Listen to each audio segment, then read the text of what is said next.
Lição 4, meus amigos, chegando aqui, quando se vai a glória de Deus. A paz de Cristo para todos, sou o professor Denis Pereira, presbítero da Assembleia de Deus aqui em Campinas, São Paulo, e é um prazer recebê-los aqui para o nosso encontro semanal, para juntos prepararmos mais uma aula aqui da Escola Dominical. Pegue Bíblia, papel, revista, vamos juntos preparar esta aula. Se você não está inscrito no canal ainda, inscreva-se e ative as notificações, deixe o seu like, deixe o seu comentário, que é sempre muito importante para nós, tá certo? Por favor, inscreva-se aqui no canal, tá certo? Isso é extremamente importante para nós. Manda o like para todo o grupo da sua igreja, toda a EBD. Nós temos pré-aulas para jovens, juvenis, adolescentes, pré-adolescentes e adolescentes também. E estamos estudando aqui na aula de hoje esta lição muito especial. Parabéns a todos os professores pelo Dia do Professor, comemorado no último sábado, dia 15 de outubro.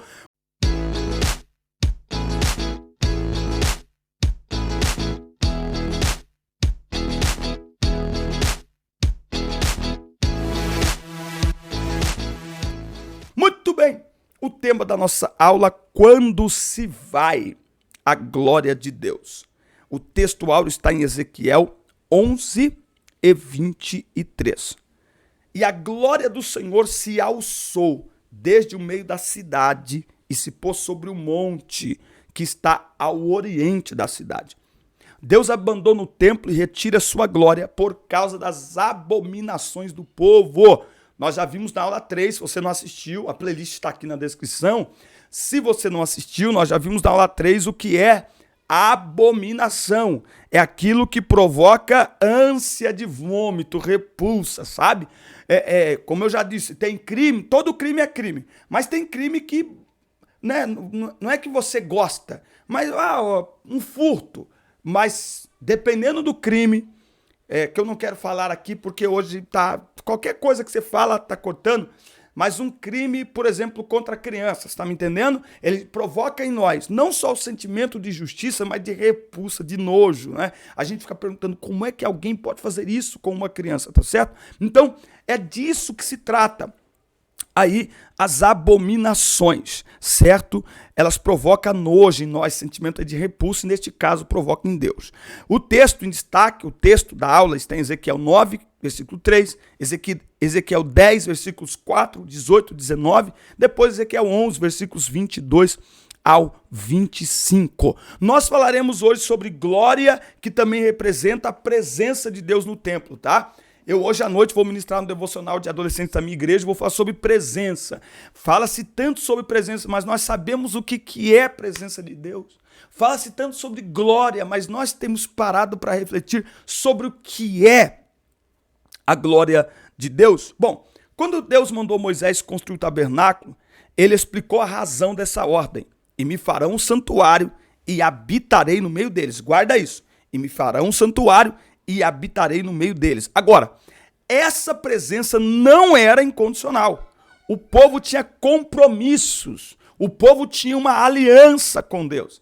Então, a presença... Meu Deus do céu. Anota aí, irmão. Anota aí. A presença de Deus em nosso meio é condicional. Não é assim, Deus está aqui, como assim? Assim não.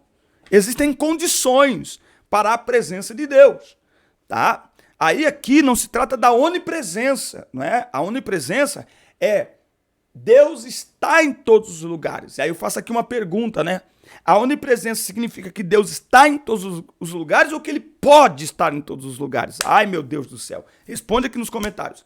A onipresença de Deus significa que ele está em todos os lugares ou que ele pode estar em todos os lugares?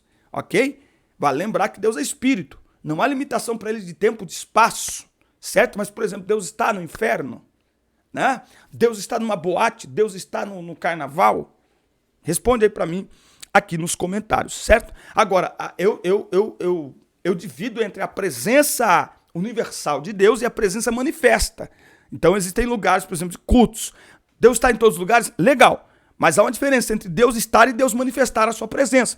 Você já entrou em um ambiente e não foi visto, não foi notado? Esses dias eu fui no devocional de adolescentes, ajoelhei lá atrás, eles tinham apagado as luzes para orar, eu ajoelhei lá atrás. Quando eles se levantaram, eu saí.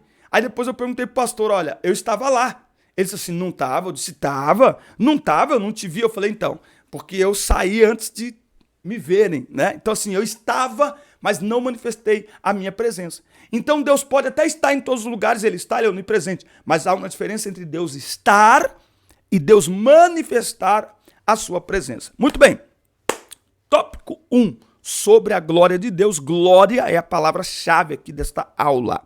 A glória de Deus baixou do céu à terra, primeiro no tabernáculo, no dia da sua dedicação, né? Então Deus havia prometido que faria habitar ali a sua presença. Agora a gente precisa entender o que é aí esse termo, glória, tá? Glória. O contexto ajuda a esclarecer esse termo. A palavra hebraica é kavod, né? Que literalmente significa peso, no sentido literal, que aparece só 2 vezes no Antigo Testamento, tá? Então, nós temos aí vários termos que a Septuaginta emprega aí, que é doxa, glória, resplendor, poder, honra, reputação, time, valor, honra. Agora aqui, no livro de Ezequiel, nas visões dele, significa o resplendor da presença de Deus, tá? Agora, o vocábulo hebraico, que geralmente a gente usa como glória, que é Shekinah, não aparece na Bíblia, porém é frequente no judaísmo, tá? Então, só para a gente entender aqui o termo glória de Deus, este peso, não é? A glória tem a ver com reputação, tem a ver com honra também, tá? Agora, a glória de Deus, ela se manifestou sobre os filhos de Israel quando Moisés dedicou o tabernáculo a Deus, lá em Êxodo 40. Era a presença de Deus no meio do povo. Então vamos lá. O que é a glória de Deus? Anote aí. A glória de Deus é a presença de Deus no meio do seu povo. Lá nós temos o tabernáculo, temos a arca da aliança. Depois a arca foi transferida do tabernáculo para o templo que Salomão construiu e a glória de Deus encheu a casa. Olha só, presta atenção. A presença de Deus encheu a casa. Depois no culto de dedicação do templo, de maneira que ninguém podia entrar e nem sair, tamanha era a glória de Deus. O templo se encheu de fumaça, lá em 2 Crônicas, capítulo 7. E aí Deus, ele se comprometeu em estar naquele lugar, desde que o seu povo se mantivesse fiel à sua palavra.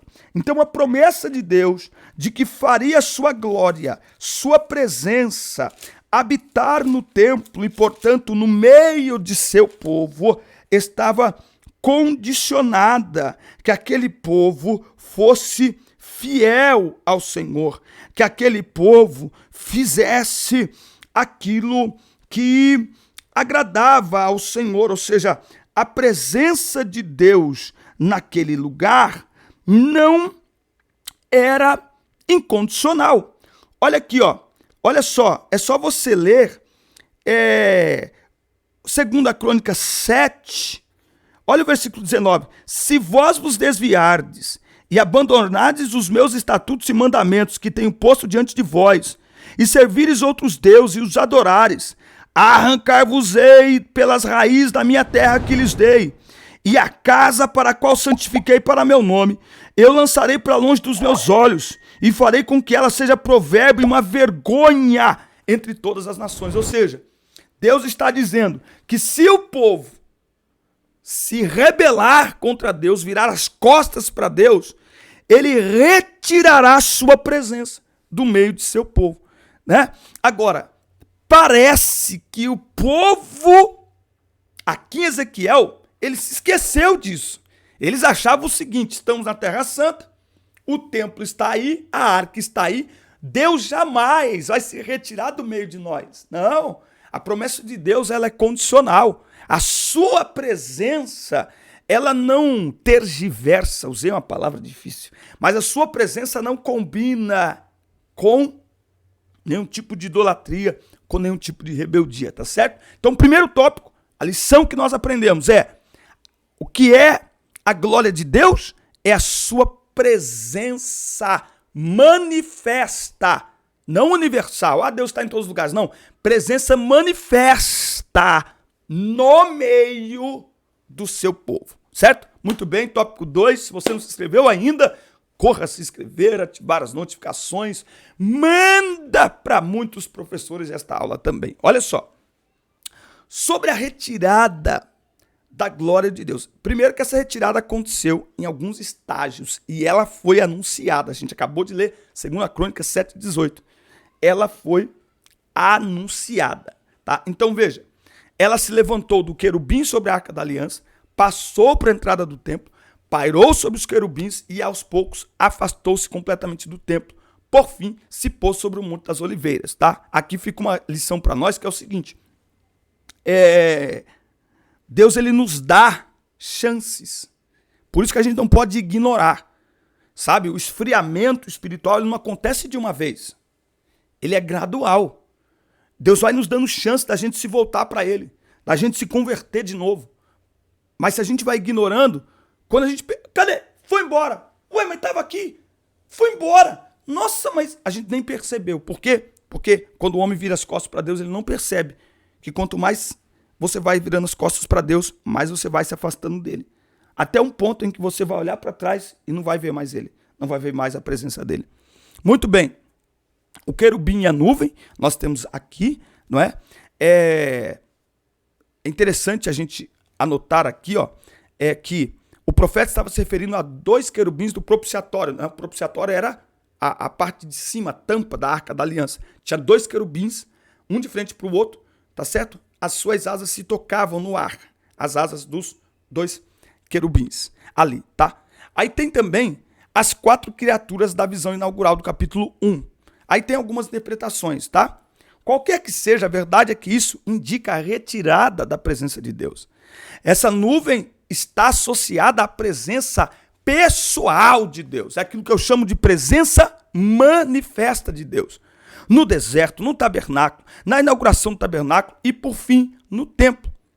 E vale lembrar, aqui eu gostei muito desse comentário do pastor, que ele deixa claro que essa presença manifesta de Deus, ela atingiu seu clímax quando o Verbo se fez carne e habitou entre nós e vimos a sua glória, como a glória do unigênito Pai, cheio de graça e de verdade. Então Jesus Cristo foi a maior demonstração da glória de Deus entre os homens.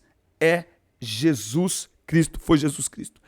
A glória de Deus pairou sobre os querubins e aos poucos afastou-se completamente do templo.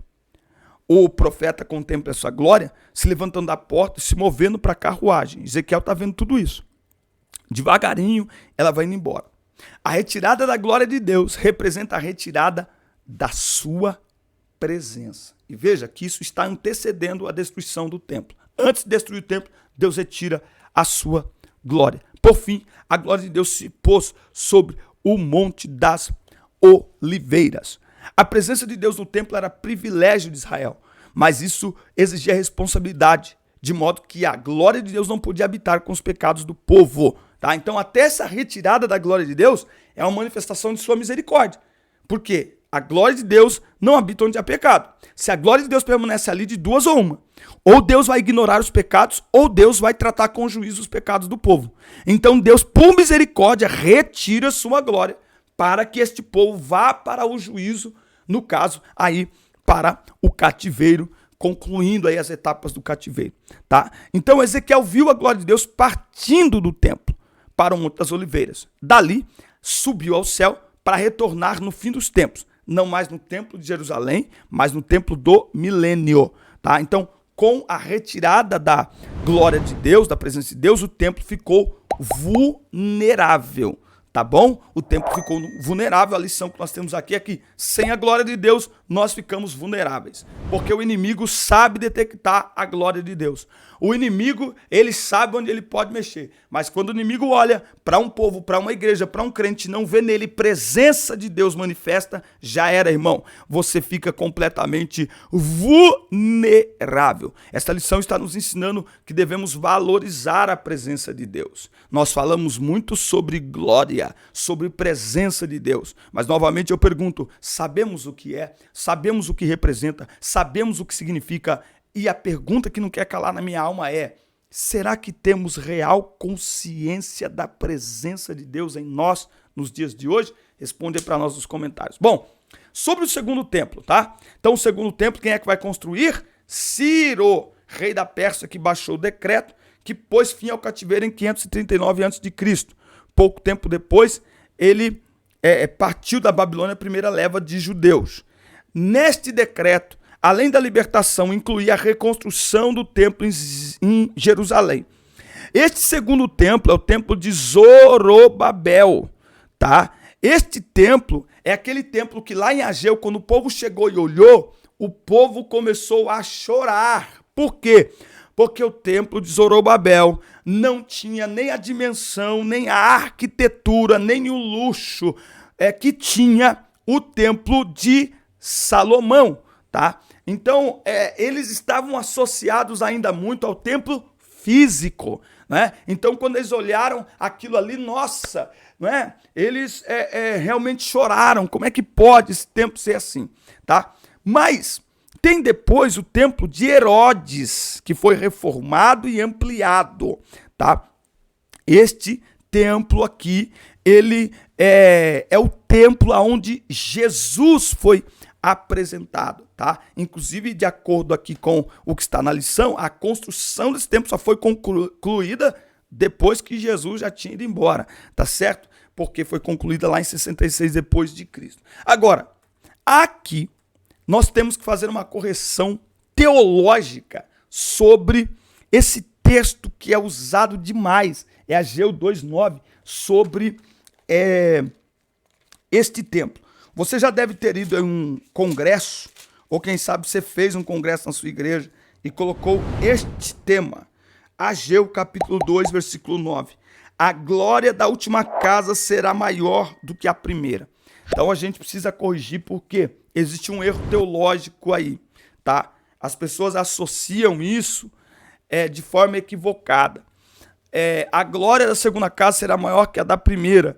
Jesus não está, o profeta não está se referindo a um templo físico, tá? Não, ele está profetizando que haveria uma glória maior na última casa do que a primeira. Quem foi essa glória maior? Foi Jesus, que entrou neste templo, que foi batizado neste templo. A glória do templo é a presença de Jesus. Aleluia, aleluia, aleluia. Lá no primeiro tópico nós não vimos? Falando de presença, de presença, de presença. E Jesus é a manifestação desta glória. Jesus é a presença encarnada de Deus. Então qual glória que é maior? A glória que se manifesta, fogo, fumaça, ou o próprio Filho de Deus em pessoa entrando no templo para ser batizado, para ser apresentado no templo, entende? Então este templo, embora o mesmo templo de Herodes não tinha o luxo e a suntuosidade do templo de Salomão, mas ele viu maior glória, porque ele viu a glória em pessoa, a glória encarnada, a glória manifesta de Deus. E por último, nós temos aqui o nosso quarto tópico, que sobre o Senhor Jesus e o templo. Assim como a glória do Senhor deixou o templo antes da destruição pelos caldeus, da mesma forma aconteceu com o segundo templo. A diferença é que a segunda casa foi substituída definitivamente pelo Senhor Jesus. Ele disse: quem está aqui é maior que o templo. Isso causou lá um frenesi. As pessoas, como é que pode falar? Quem está aqui é maior do que o templo. O que Jesus estava insinuando? Com a vinda dele aqui ao mundo, o templo tornou-se redundante. Por quê? Porque o verbo se fez carne e habitou entre nós. E vimos a sua glória como a glória do unigênito do Pai, cheio de graça e de verdade. O que ele está insinuando ou ensinando de maneira indireta? É que Jesus está anunciando o fim do templo, como fizeram Ezequiel e os profetas. Então a glória dele se retirou antes de sua destruição. E aí como é que fica a sua presença hoje? Veja bem, quando vimos Jesus no alto da cruz com grande voz, entregando o Espírito, o véu do templo se rasgou de dois em alto a baixo. Ali estava concluída a missão do templo. Assim, o Senhor Jesus substituiu de uma vez por todas o templo. Desde então, é em Jesus que temos a redenção e o perdão dos pecados. Não é mais no templo. Não é preciso levar sacrifícios ao templo, porque ele foi tanto o sacrifício quanto o próprio templo. Ele é o nosso tabernáculo e nós também somos o tabernáculo, morada de Deus. Então não existe mais o templo de Jerusalém, mas Deus habita no cristão individualmente. Então o templo, que era o lugar onde a presença de Deus habitava, ele agora é um lugar onde crentes cheios da presença de Deus cultuam, adoram. Este papel que o templo tinha de ser o lugar onde a glória de Deus se manifestava, ele não tem mais, porque agora a presença de Deus não habita mais no templo.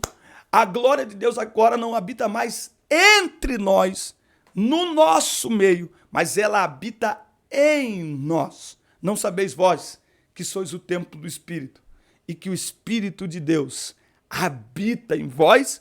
É por isso que eu concluo aqui esta aula, esta nossa preparação, com esta pergunta: será que nos nossos dias temos consciência do que é a presença de Deus habitando em nós?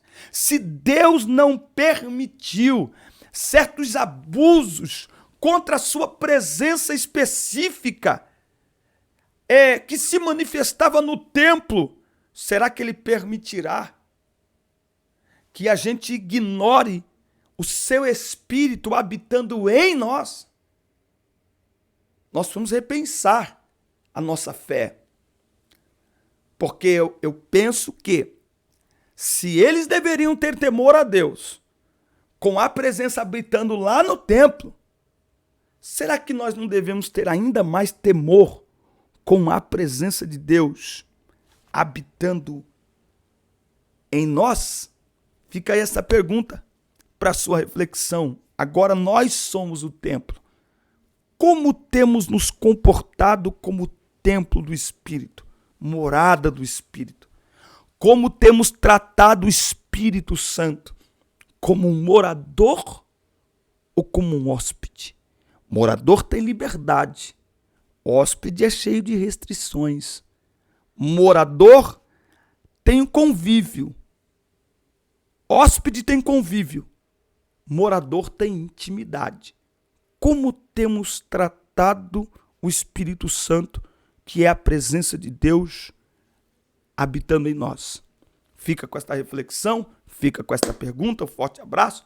Assista, curta, compartilhe, inscreva-se no canal e até o nosso próximo encontro. Deus abençoe vocês.